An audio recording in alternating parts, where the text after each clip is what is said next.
Good evening. Okay. Good evening, everyone. Good evening. Good evening. It's on. All right. Good evening, everyone. Thank you for joining us this evening. Before we get started with our panel discussion, and I'm very excited to bring to you four dynamic speakers to talk about nuclear's role in a just transition, I'd like to remind everyone that today is Armistice Day. In fact, right now, at this very moment, millions of people around the world are taking a moment to reflect on the sacrifice that so many men and women made to ensure that we have the sort of freedom today to strive for a more just world and a brighter future for future generations. So if you would join me here, whether you call it Armistice Day or Remembrance Day or Veterans Day, if you just join me here for a moment of quiet reflection to remember those men and women who sacrificed their lives for the sort of freedoms we have today.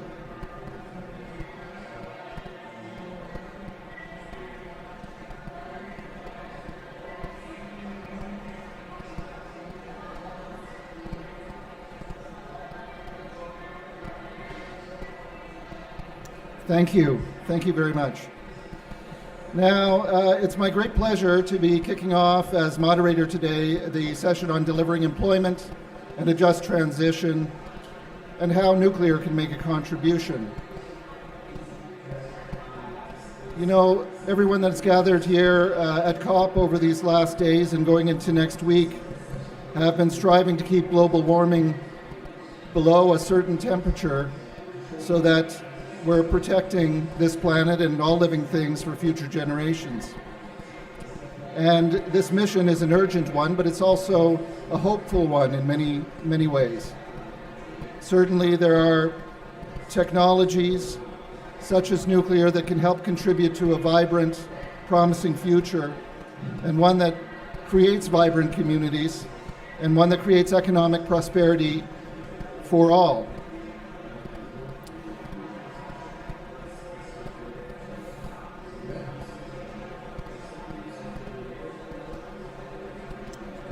Now, in this session today, we're going to look at how, as we work to decarbonize our economies and ensure a reliable and clean energy for our citizens, we must also ensure that this transition is a just one that engages communities and doesn't leave workers behind. Furthermore, community outreach and engagement are critical to the success of environmental justice at the local level, where employment, economics, and overall quality of life is paramount. Today we're going to discuss how nuclear energy contributes to this just transition and provides meaningful and strong job opportunities to communities around the world, with a focus today on US and Canada. So it is my great pleasure to invite our panelists to join me on stage. I won't read out any bios today, but I'll let our panelists elaborate a little bit. So Chris Levesque, if you wouldn't mind coming on stage. Chris Levesque, for those of you who don't know, is the CEO of TerraPower Energy, which is a nuclear innovation company. And I think, Chris, you're spending a lot of your time right now on fourth generation technology with a number of active projects underway. Next is Lisa McBride. Lisa, if you want to come up and join us. Country manager for Canada for GE Hitachi Nuclear, and also president of Women in Nuclear for Canada. I'd also like Michelle Johnston, if you join us, president of the Society of Energy Professionals. The society represents engineers, scientists, supervisors, and lawyers. And lastly, Brad, if you'd like to join us on stage, Executive Director of AFL-CIO, the Industrial Union Councils, representing 13 international presidents with over 4 million members. Now, whereas Chris and Lisa are both in the small modular reactor fourth space, Michelle and Brad join us from the organized labor movement, and we're going to get right into questions.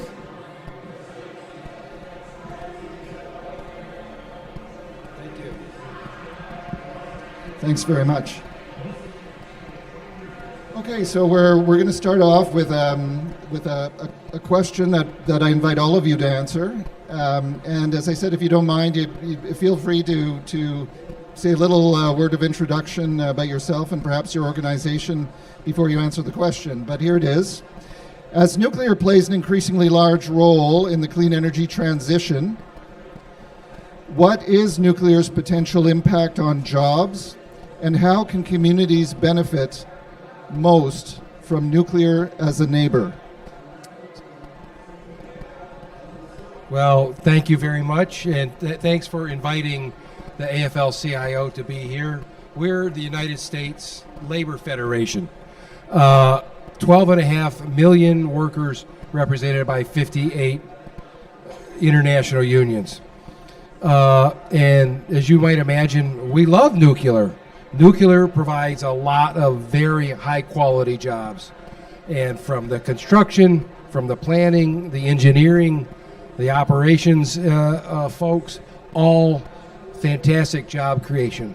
So as we look to decarbonize, and we look not only at the number of jobs, but the quality of jobs and the kind of jobs that they are, nuclear is sort of a win-win situation for the climate, for workers and communities. And so, from our point of view, nuclear is the kind of technology that needs to be put forward in order for us to meet both our climate goals and our economic goals. Thanks, Brad. Michelle Johnston. I'm with the Canadian Labour Congress delegation here at COP27, and my day job is president at the Society of United Professionals. As John said, we represent engineers, IT folks, and accountants in the energy sector, as well as we've got lawyers. Also, I sit on the IFPTE, which is our parent union. I sit on their board. So I've got a labor background on this, but I also have a nuclear bit of a background because I sit on the board with the Canadian Nuclear Association. I'm also the chair of a Canadian Nuclear Workers Council in Canada, and I've got some other roles on the nuclear file as well. When we talk about John's question on the scale of nuclear and how it benefits communities. When I think about that, the industry experts here will talk about that scale. We talk about the nuclear file as part of that scale. But my piece that I'm going to bring to you today is the just transition for workers. I think that is very important. I attended a couple of the just transition sessions this morning, and that is key and fundamental to making sure we're successful as we go through this process. From a community building perspective, I think it's important, and I'm going to bring up Bruce Power here because Bruce Power has done it right when they've gone through their MCR, major component replacement, in that when they kicked that off, the president at Bruce Power said, if you're going to be a supplier to this project, you have to live and move into our community. And that has great economic impacts, and that has been successful, I would say, from the outset as they're going through that project. So that's what I'll bring to this conversation, is the just transition for workers, because I think it's a very important component, and everybody has to start looking at that now. Great. So I'm really excited to be here. Lisa McBride, as John mentioned, I am the country leader for GE Hitachi SMRs in Canada. So we're very excited to be deploying the world's first grid-scale commercial SMR with Ontario Power Generation. We currently have 2 projects planned for Canada, the second one being in Saskatchewan with SaskPower. So a really exciting time for our company and what we're setting out to do in terms of the just transition. As John mentioned, I'm also the president of Women in Nuclear Canada, which is a not-for-profit organization that seeks to do a number of things. First, to educate the public on the benefits of nuclear and radiological technologies and the benefits of those technologies to society. We empower and engage and educate women to strive for better representation of women in the nuclear sector. And then we also seek to promote career opportunities among women and young people in the nuclear industry. So when I think about scale and scope, the nuclear industry, particularly in Canada, has a long history of success. Right now, we employ about 76,000 people in Canada, both direct and indirect jobs, and that covers the full fuel cycle. So from uranium mining, research and development, nuclear operations, supply chain, over to waste management. And so, the nuclear ecosystem covers literally every job you could possibly think of. So you don't have to be a nuclear operator, you don't have to be an engineer, although we love our engineers. It's any job, nuclear, HR, finance. It's an entire ecosystem to make this industry come together. So when I think about the just transition, there's a significant opportunity as we move forward with new nuclear. From a community perspective, Michelle did a really good job of talking about, the approach that Bruce Power has taken, which is in Ontario, and we all live and work in the communities. Like, we live in the communities in which we operate, and there are significant benefits when we think about kind of those direct jobs right at our nuclear power plants, or with an OEM or a vendor like my business. When we think about trades and the opportunity for trades in the area, and then all of the indirect jobs. So, it is an exciting time right now in terms of the role of nuclear in Canada, and I think I'll just pause there and turn it over to Chris. Thank you. So I'm Chris Levesque, President and CEO of TerraPower. TerraPower is a nuclear innovation company. It was founded by Bill Gates 14 years ago. We're in Seattle. We have 400 employees. And TerraPower and several other developers in North America, including GE Hitachi, this decade, what we're trying to do is demonstrate these new small and advanced reactor technologies, because the projections are showing us that to meet our carbon-free energy goals, literally hundreds of these plants have to be built in the 2030s and 2040s. And so what companies like ours are doing is really showing the world, hey, these plants can be licensed this decade by the respective safety authorities, and then we're going to ramp up quickly. So this is a great opportunity for labor, for technical labor, craft labor, you name it. Nuclear has always provided really high quality jobs in countries that have deployed it. And in our case at TerraPower, we've decided to perform our demonstration project, or our first Natrium build, in the state of Wyoming at the site of a retiring coal plant in Kemmerer, Wyoming. And we're doing this with Pacificorp, a utility there, who is going to be the first power plant owner. So there's a great benefit here for labor. The coal-fired power plants in the mountain region and all throughout the country, really, many of them are operated by union labor. And what we're going to demonstrate, and we are the first coal to nuclear transition project in the world, what we're going to demonstrate is that the 200 or so workers at the Naughton coal plant in Kemmerer are going to be able to be redeployed to the nuclear plant.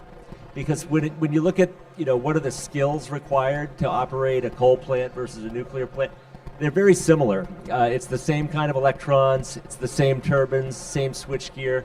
The heat source is different. Instead of combustion, it's fission. But there's no reason why the coal plant workers can't be reutilized.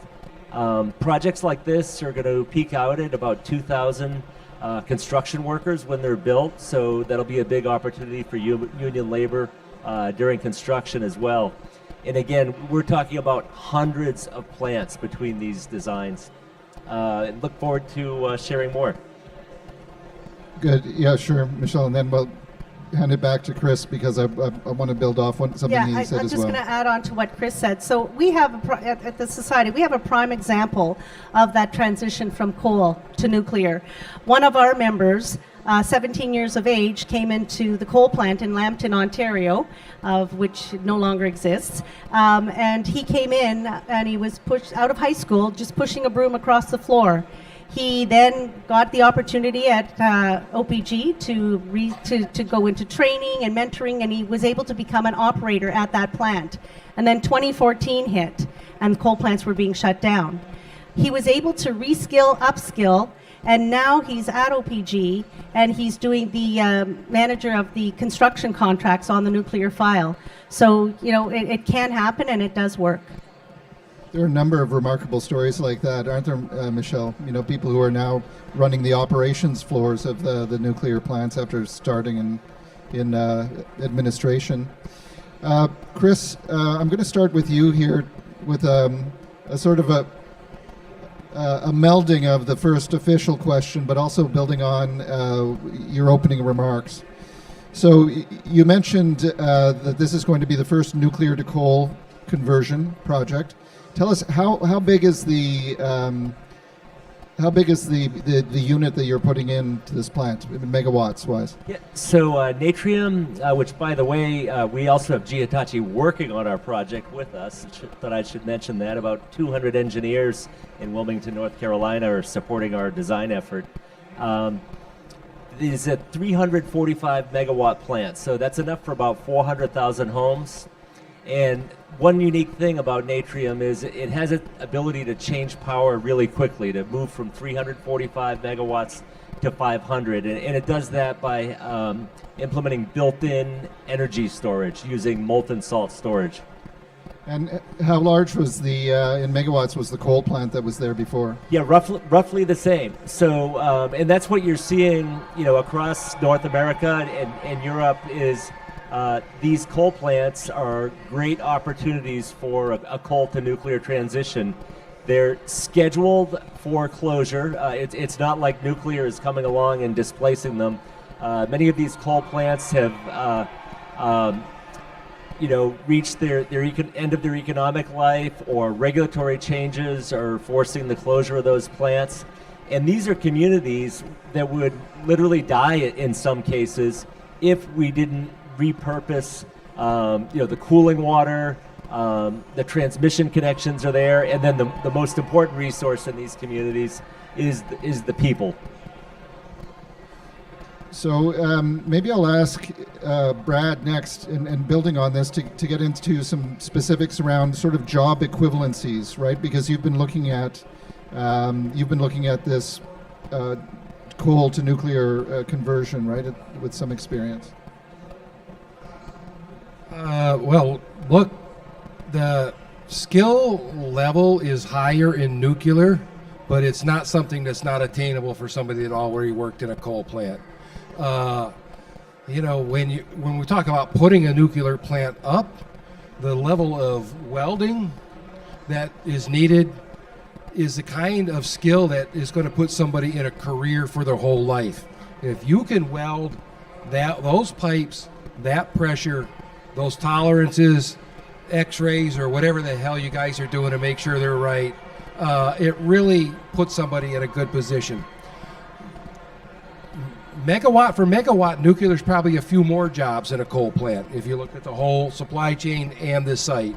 And so for us, the folks that are sitting, in the control room, that's a really good job. I mean, like inside work, no heavy lifting. The pay is good. The overtime, I'm sure, is phenomenal.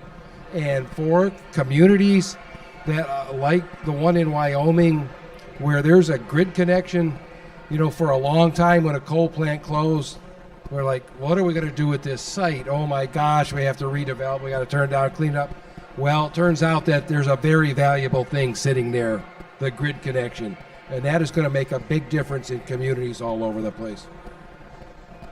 Thank you. So, Michelle, I'm going to turn to you next, but continue on this vein, and I'll ask others to chime in as well.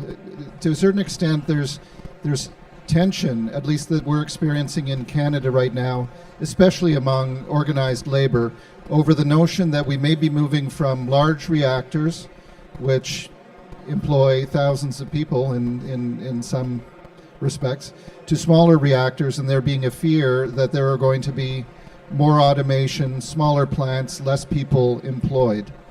So how is organized labor viewing this potential evolution of nuclear to these smaller, more automated plants, albeit hopefully with large nuclear as well being rolled out?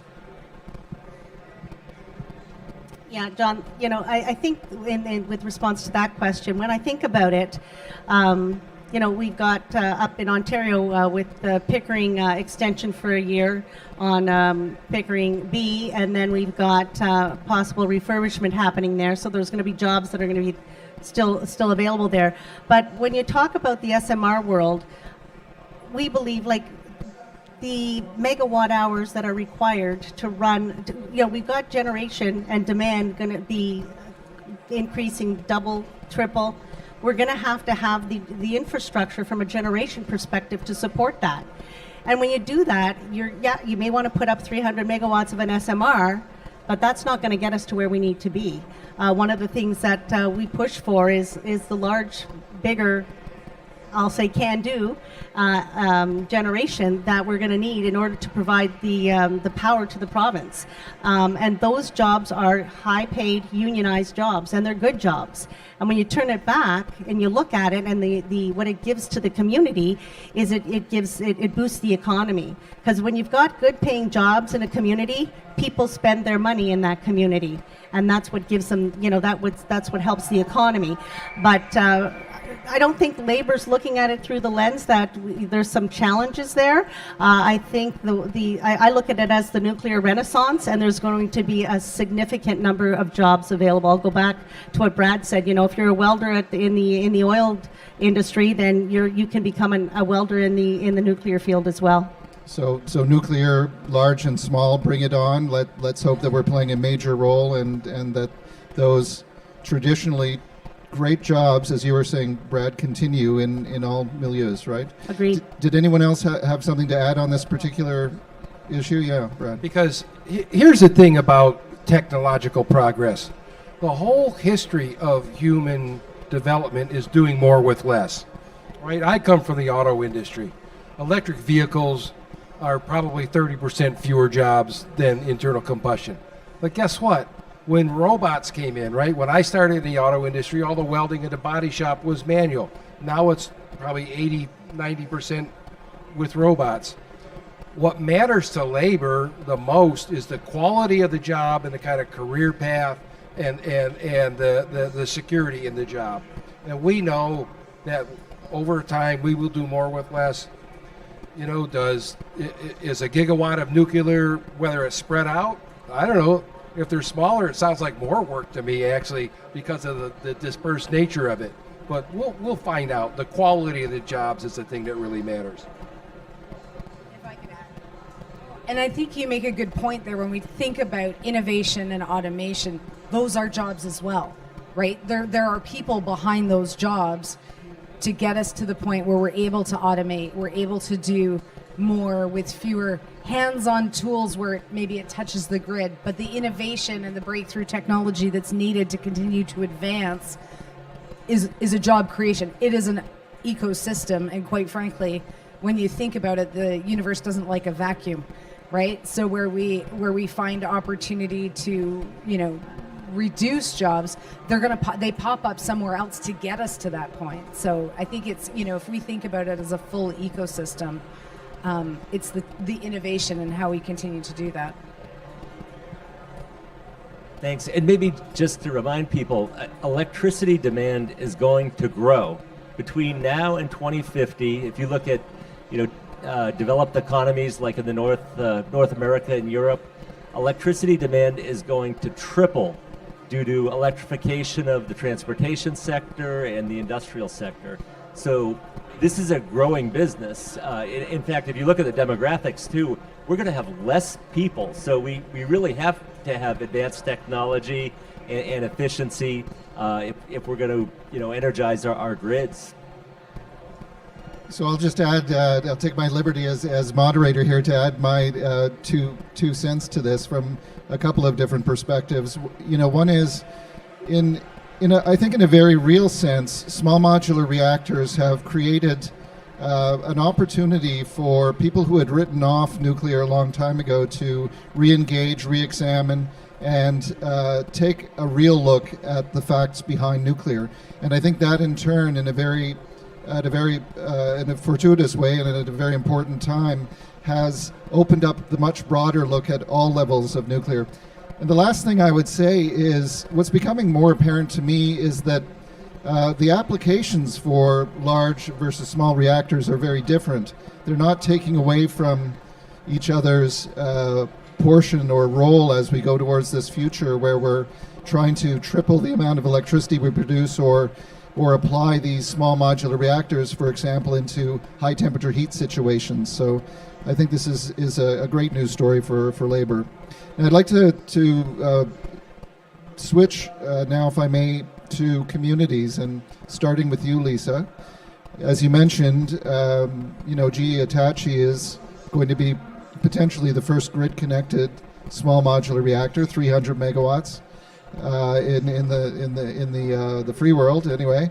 There must be a lot of forethought that has been given, if not activity already, in terms of engaging the community around Darlington, where it's being built, to understand what is being proposed and what will be built, and to be excited about it, to explore opportunities. Can you tell us about that? Yeah, for sure. Thanks, John. I think first I'd like to say we will be the first, because I see Gary Rose from OPG sitting in the office, in the audience. So we won't be potentially. We will meet our schedule to be deployed and operational. No pressure, Gary. Or Lisa. Because as you're looking at Gary, Gary's looking at me. So, I think the one thing I like to do is, our story for GEH is really quite unique in Canada. We were part of the nuclear power demonstration that happened at Chalk River. That was a partnership between Atomic Energy Canada Limited, Ontario Hydro at the time, which is now Ontario Power Generation, and GE. And that formed the basis for the CANDU fleet. And so it's, dating back, our presence in Canada dates back to the 50s and 60s. And so we've had a long history in Canada, and it's not something that people really know a lot about. And so when we're bringing new technology into the Canadian market and into Canada, where it has been CANDU, a Canadian design, it's really important that we, as the vendor and the OEM, are part of the conversation. And we are working very closely with Ontario Power Generation. They have a fantastic relationship with the community in which the Darlington site is on. Both Ontario Power Generation and Bruce Power have strong community relationships, and the communities there really want to see more nuclear. They really reap the benefits of that local community presence. In fact, I think Darlington in Ontario is coined the nuclear, Durham region where Darlington sits is coined the nuclear capital of the world, with so much nuclear right in one region. But, we are closely supporting Ontario Power Generation as they lead that relationship. They've had that relationship for more than 40 years, and they have worked with the community. We are the experts on the technology, so that is the role that we bring. We bring that piece, that voice lane where we're able to talk about our technology. We're able to talk about what this new opportunity, this new design in Canada means for people. And I think it's being well received so far. When I think about Saskatchewan, our other project in Canada, is a very different stage. They're, currently looking at 2 sites, and they have to go through a site selection process with the community. So they're starting from a place where they are starting to engage the public. Saskatchewan doesn't currently operate nuclear, so we're starting from a very, very different point in that province than we are in Ontario, which receives 60% of its electricity from nuclear energy. So Ontario's a very welcoming place. I believe Saskatchewan will be a very welcoming place as well as we move to a clean energy future for that province, helping them get off coal. I just want to add to this, John, when you talk about community, I think what's really important to also focus on that we have to pay attention to is our Indigenous communities. I know up at the Bruce, they've got some good relationships with the Saugeen Ojibwe Nation up there, so much so that they've partnered with them on their medical isotopes, so there's some benefits there. And I think once we start to look at the change that's ahead of us, we have to engage with our Indigenous communities now because you've got to build trust before you can develop a partnership. So those things have to be considered, and I really strongly encourage that to start happening right now if they haven't. Another piece that I'll give a shout out to OPG is, when you're in a community, you can then develop partnerships, and I know they've got partnerships with Ontario Tech University as well as Durham College, so you're bringing in the education piece.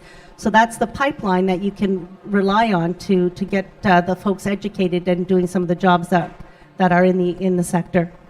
I think it is a testament to the industry that, from polling, all of the polling shows that the greatest support for nuclear comes from the nuclear communities themselves, the people who live right around the plants, which is both interesting and maybe a little bit ironic. Did you have something to add to this, Brad, or? I mentioned the value of the grid connections earlier, right? When we have, a big program in the United States, the Interagency Working Group on Fossil Communities, right? And we're creeping up on 45-50% of all the coal plants that were up 2005 or so have been closed. SMRs are a possibility in the next decade for those communities. And so the idea, and I know the DOE and our friend Jigger Shah, the Loan Programs Office, has got like a spreadsheet of where he thinks the SMRs might go, right? The idea that you can bring a new source of baseload power to a former coal community is very attractive to them. I should know this, but are most of the coal plants operated by unionized employees or often? Yes, they are indeed. In coal mining, coal transport, coal-fired generation is very union dense. So, Chris, how did Kemmerer, that's the community, is it? How did Kemmerer how did the community react to this proposition? So, really positively, and I guess I should briefly tell the whole story, that it was early last year when TerraPower in earnest started site selection for this first Natrium power plant. And at that time we had one very large government grant from the U.S. Department of Energy, the ARDP. So this first plant is being built with really significant government funding, a $2 billion U.S. grant.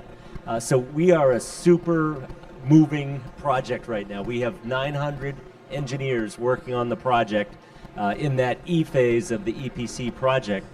But again, early last year, we didn't have a site. And PacifiCorp, our first owner, suggested we visit Governor Gordon in Wyoming, because in Wyoming they had 4 coal plants already scheduled for retirement. And I really have to applaud Governor Gordon's leadership when we came to him with this idea, which was pretty fresh. He leaned into it immediately because he saw the opportunity for his state. His state is seeing a lot of coal mine closures, some coal plant closures.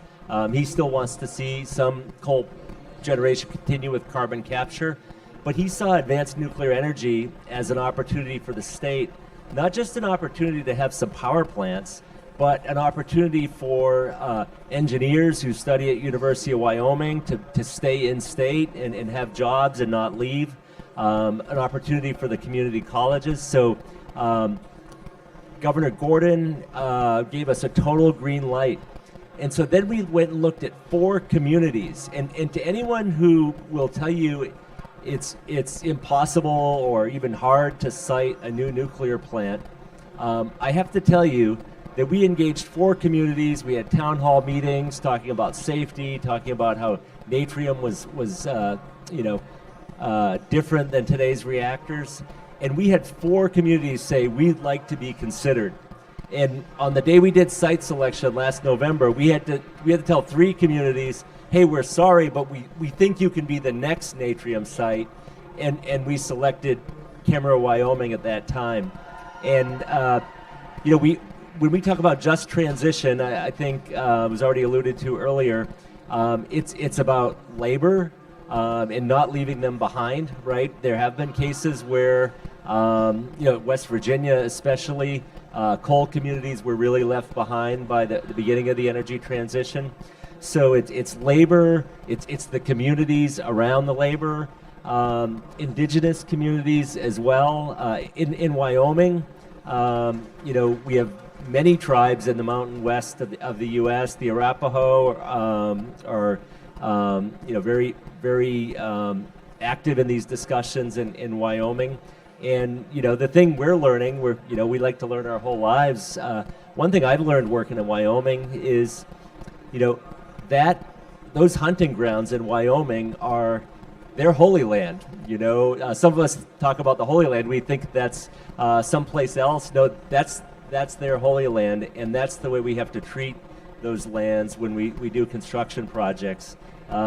It's virtually impossible to do a new construction project of any kind in the Mountain West and not encounter Native American artifacts. So, involving the tribes in the whole process and kind of strategizing with them how to minimize the mark we leave on those lands is a really, really important part of this just transition as well. So fascinating. Before you pass the microphone on, because I have a question coming over to this end, and just out of sheer interest, did the sort of coal to nuclear concept, do you think it had any impact on Senator Manchin, who of course had that deciding vote on the Inflation Reduction Act, right? Which was, or is it just impossible to say?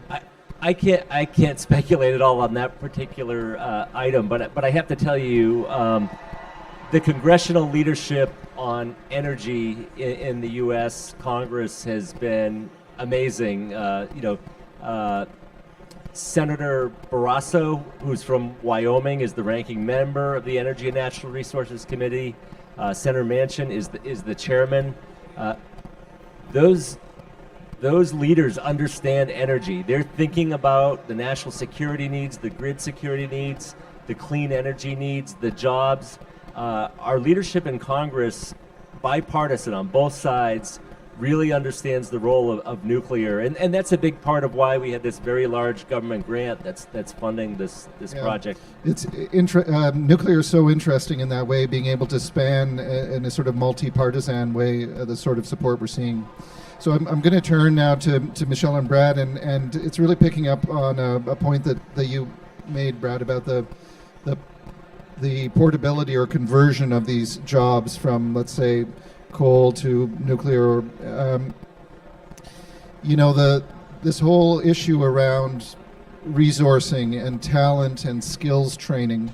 How big a job do you think that's going to be, and how can industry work with unions to try to plan and ensure that we have the sort of skills that we need for to support the sort of movement? So this is a question that us labor folks get all the time. And I have a pretty stock answer to it, which is, if your company is a union company and works with union labor, you don't have a training problem. Full stop, right? And so the building trades will train the people who are going to build the program.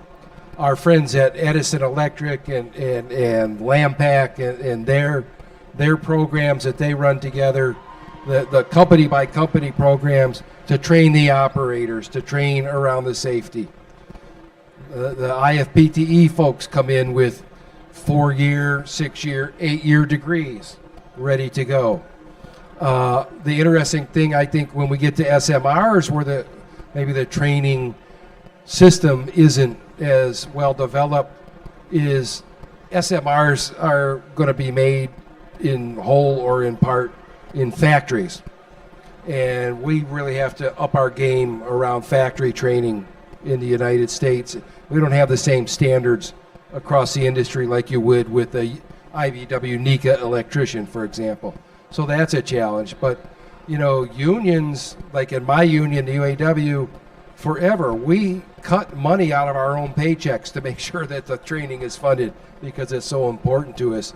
And just to put a number for my union brothers and sisters in the U.S. building trades, $1.7 billion a year in privately funded training The money is cut out of those paychecks. There's 1,600 training centers across the United States.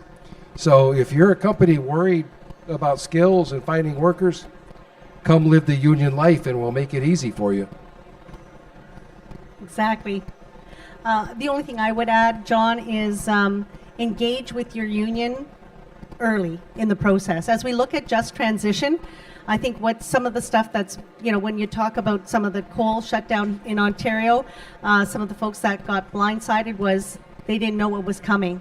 So I'm saying, conversation has to continue, engage with the unions at the outset, because the unions can help you get from point A to point B, rather than coming at the back end when you're implementing things and the union doesn't know what they're doing and the members don't know what they're doing, right? And the coal, the transition off coal in Ontario, which you were referring to, happened very quickly, didn't it? It was there was no time to consider options like we're seeing now in Kemmerer, for right, example. and I think we've got to kind of learn from the mistakes when we shut down the coal in Ontario. So let me ask you, Michelle. I know you sit on the boards of a number of different union organizations. I know you have the full view of what's going on, but specifically for the society, which is looking at engineers and professionals, lawyers, executives, etc.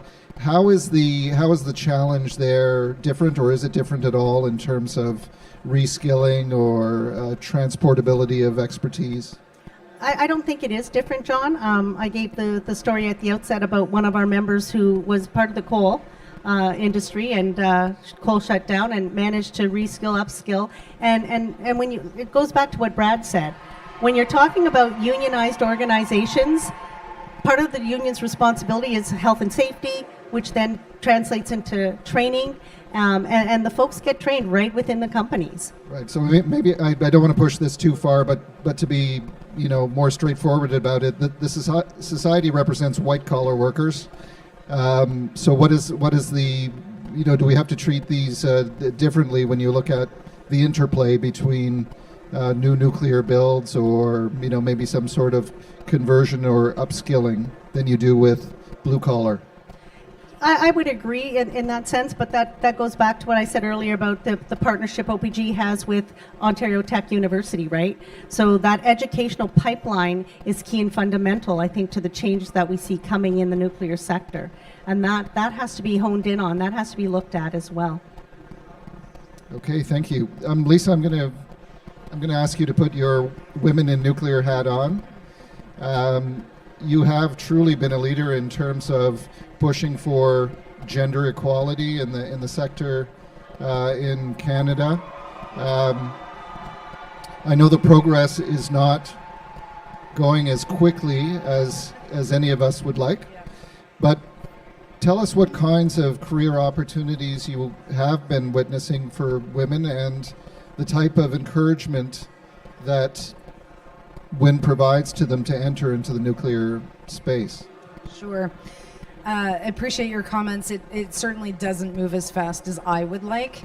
However, we are, we're a long way from where we need to be, but there are women represented in pretty much every job in the nuclear industry, which gives me hope. Because we need more women. It is an incredible diverse talent pool that is not fully realized at this point in Canada. Representation of women in the nuclear industry still sits at 23%, and I have hope that we are going to get to gender parity. A lot of the large employer organizations in Canada are signatories of the Equal by 30, so equal representation, equal opportunity, equal leadership. So I do have hope that we will get there. We are certainly taking a lot of steps as an industry in Canada to advance gender diversity. WIN in particular, Women in Nuclear Canada in particular, we offer a number of programs and services to our members. We have more than 4,500 members across Canada. And so, we offer a number of programs, services, leadership development, mentoring opportunities to help women, reach whatever aspiration they have in the nuclear industry. We work really closely with the large employer organizations. I actually have CEO roundtables on about an annual basis to talk to them about the experiences of women in the workplace, to talk to them about how we can collaborate.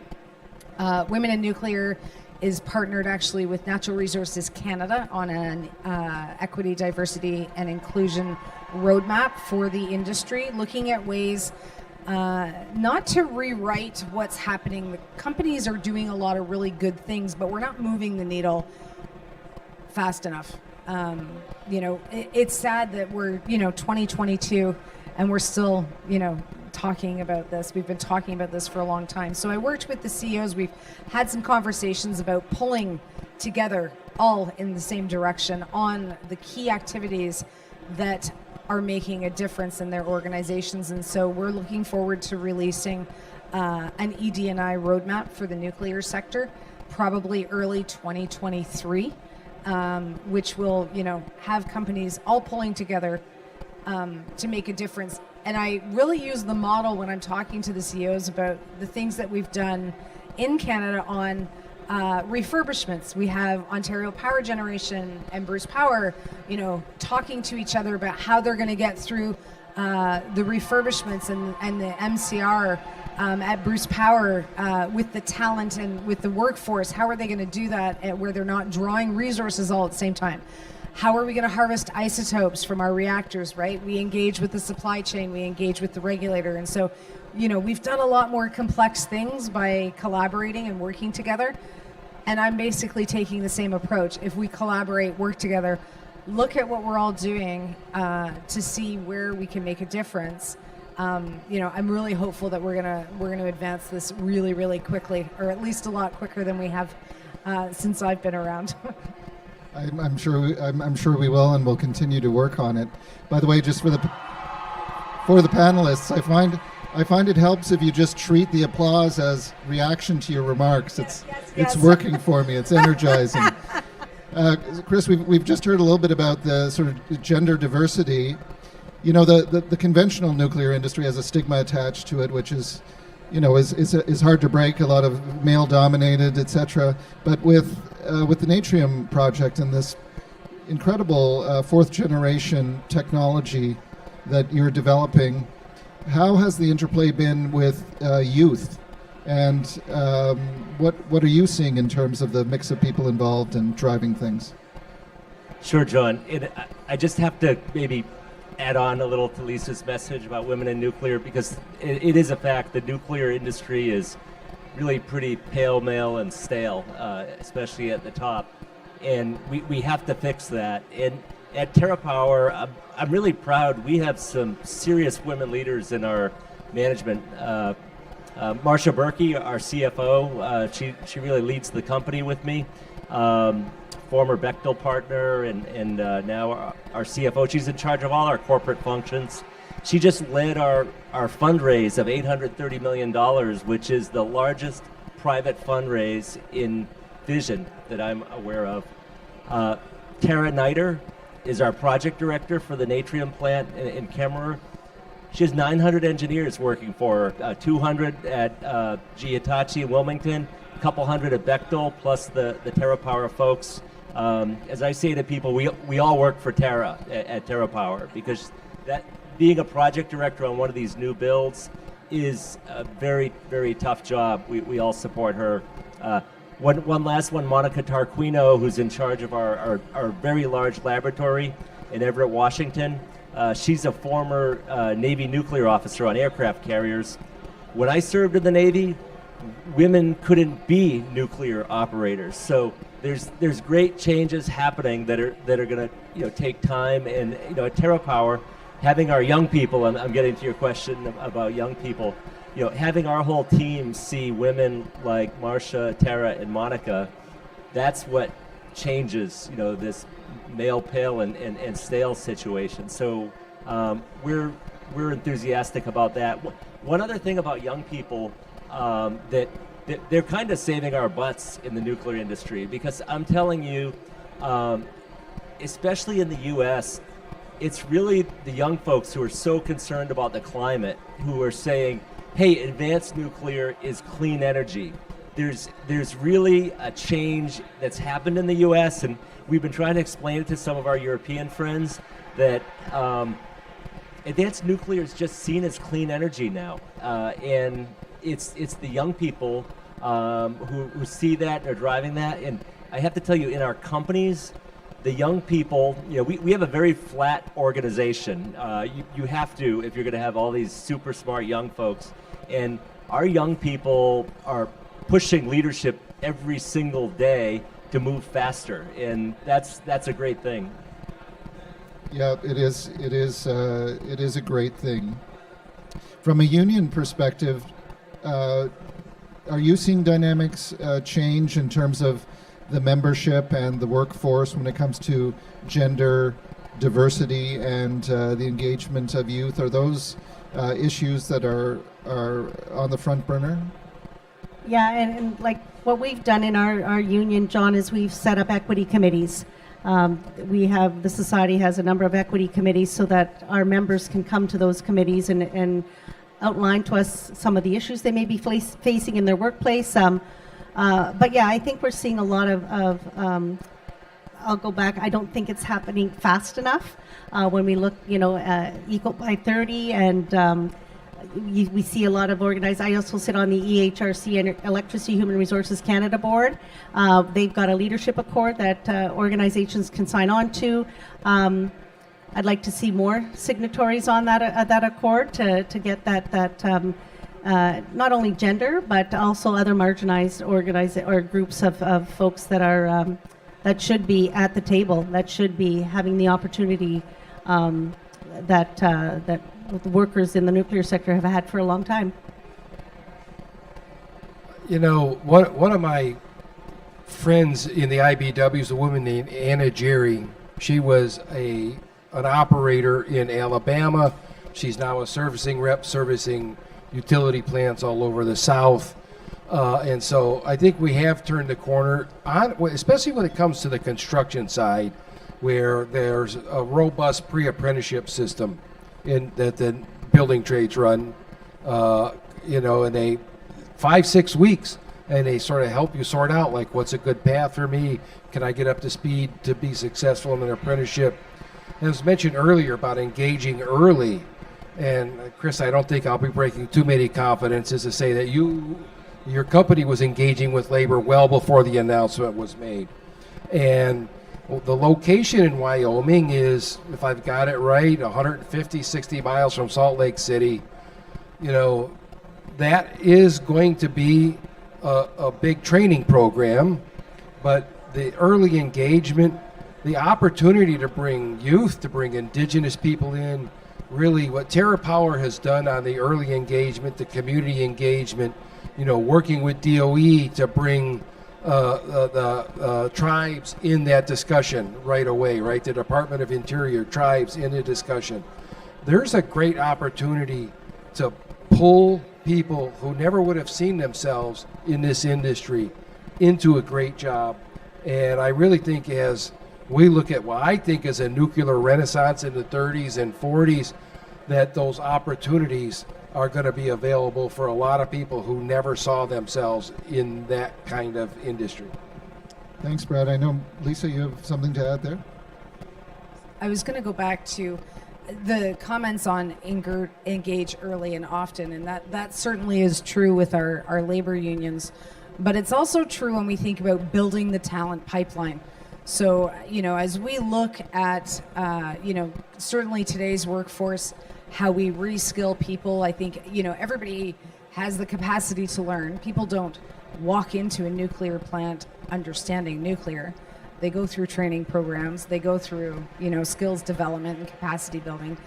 And so that is certainly true. But when I think about that engaging early, we actually have a lot of work to do to get into the school system, to talk about the role that nuclear energy plays, to talk about the career paths and opportunities, to talk about what being an engineer means, what doors that would open for you. Because I don't think, and I can't speak to my friends south of the border, but I could say in Canada, we have some work to do to remove the barriers that exist for young girls in STEM subjects. I think that's still very, very real today. That is actually something that WIN is working on with the Ministry of Education to remove those barriers. But we need to think about how do we build a sustainable talent pipeline that's diverse in gender, in culture, in outlook. And I think, when I think about the work ahead of us as we retire coal plants, as we build new nuclear, whether it be big nuclear, small nuclear, there's lots of swim lane, lots of room in the swim lane, lots of talent opportunities,